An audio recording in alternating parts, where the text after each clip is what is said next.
بسم اللہ الرحمن الرحیم۔ السلام علیکم ویورز، آج آپ کے لیے لائے ہیں ایک جنات کا جنازہ۔ چینل پر نئے آنے والوں سے درخواست ہے چینل کو سبسکرائب کر لیں۔ یہ واقعہ پاکستان کے آزاد ہونے کے کچھ سال بعد کا واقعہ ہے۔ یہ واقعہ ضلع بکر کے ایک گاؤں میں پیش آیا۔ ویسے تو ہم میں سے کوئی بھی جنات کے وجود سے انکار نہیں کر سکتا، بلا شبہ جنات کا وجود پوشیدہ ہے، لیکن ہم میں سے پھر بھی کسی نہ کسی کا جنات سے بالواسطہ یا بلا واسطہ پالا پڑا ہے۔ حاجی صاحب جو اس گاؤں میں نئے تھے، پاکستان بننے سے کچھ عرصے بعد تک ایک گاؤں میں رہا کرتے تھے، لیکن اب بکر کے ایک گاؤں میں آ کر آباد ہو گئے۔ گاؤں کے ایک دو لوگ ہی دنیاوی تعلیم سے واقف تھے، ورنہ اکثر لوگ قرآن پڑھے ہوئے تھے۔ حاجی صاحب کے پاس دین کا غیر معمولی علم تھا۔ یہی وجہ تھی کہ گاؤں کے اکثر لوگ دینی معاملات میں ان کے علم سے مستفید ہوتے تھے۔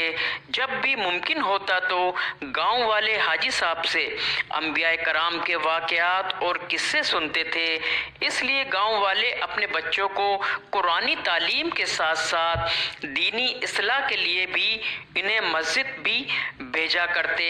گاؤں کے بیچوں بیچ ایک پرانا درخت تھا جس کے آس پاس سبزہ اور ہریالی تھی، جہاں گاؤں کے مرد حضرات اپنے مال مویشی چھوڑ کر اس پرانے درخت کے پاس بیٹھ جاتے تھے۔ امام صاحب بھی بکریاں چرانے وہاں جاتے اور دین کی باتیں کرتے۔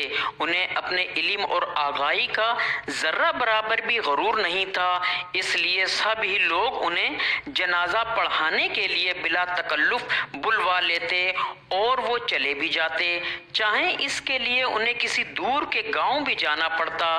سردیوں کی ایک رات میں ٹھنڈی ہوا میں عشاء کی نماز کے بعد کسی نے امام صاحب کے دروازے پر دستک دی۔ امام صاحب نے دروازہ کھولا تو سامنے تین سفید داڑھی اور نورانی چہرے والے آدمی کھڑے تھے۔ دروازہ کھولتے ہی ایک نے نہایت ہی ادب سے سلام کیا اور پوچھا کہ کیا حاجی ہدایت اللہ صاحب کا گھر ہے؟ امام صاحب نے جواب دیا، جی ہاں میں ہی ہوں۔ امام صاحب میرے بھائی کا انتقال ہو گیا ہے اور میں آپ سے ان کی نماز جنازہ پڑھانے کی درخواست کرنے آیا ہوں۔ وہ آپ کی دینی علوم پر مضبوط گرفت اور مخلوق کی محبت کی وجہ سے آپ کو انتہائی پسند کرتا تھا، اور ان کی یہ خواہش تھی کہ آپ ان کا نماز جنازہ پڑھائیں، اس لیے ہم آپ کے پاس حاضر ہوئے ہیں۔ میت تیار ہے، سب صفے بندی آپ کے انتظار میں ہیں، برائے مہربانی ہمارے ساتھ چلیں۔ امام صاحب نے پوچھا کہ کیا میں ان کو جانتا ہوں یا وہ مجھ سے مل چکے ہیں؟ اس شخص نے جواب دیا کہ میرے بھائی آپ کو آپ کے پرانے گھر میں اکثر سنا کرتا تھا، تبھی وہ آپ سے اتنی عقیدت رکھتا ہے۔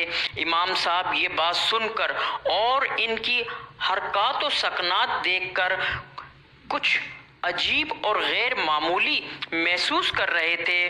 وہ شخص بنا پلک جھپکائے امام صاحب کو دیکھ کر ان سے گفتگو کر رہا تھا اور باقی دو خاموش کھڑے ہو کر انہیں دیکھ رہے تھے۔ امام صاحب کے لیے رات کا جنازہ کوئی نئی بات نہیں تھی، اس لیے انہوں نے ان آدمیوں سے کہا کہ آپ رکیں، میں اپنا لباس تبدیل کر کے آتا ہوں۔ امام صاحب کے لوٹنے پر وہ آگے آگے چلنے لگے اور چلتے چلتے گاؤں کی حدود سے باہر نکل آئے۔ ان کی حیرت انگیز رفتار کے ساتھ امام صاحب کو ان کے ساتھ چلنے میں کافی دشواری ہو رہی تھی۔ گاؤں سے کافی دور ایک سنسان گھاٹی کی طرف جاتے ہوئے امام صاحب کو گھبراہٹ محسوس ہوئی اور انہوں نے ان تینوں کو مخاطب کرتے ہوئے کہا، شاید آپ اس گاؤں کے راستوں سے واقف نہیں، مجھے بتائیں کہ کہاں جانا ہے، شاید میں آپ کی کچھ مدد کر سکوں، کیونکہ اس راستے پر تو صرف ایک سنسان گھاٹی ہے۔ پہلے والا اچانک بولا کہ اے آدم ذات، ڈرو نہیں، ہم بالکل صحیح سمت جا رہے ہیں۔ اس کی بات سن کر امام صاحب ڈر گئے۔ امام صاحب ذہن میں کڑیاں ملانے لگے کہ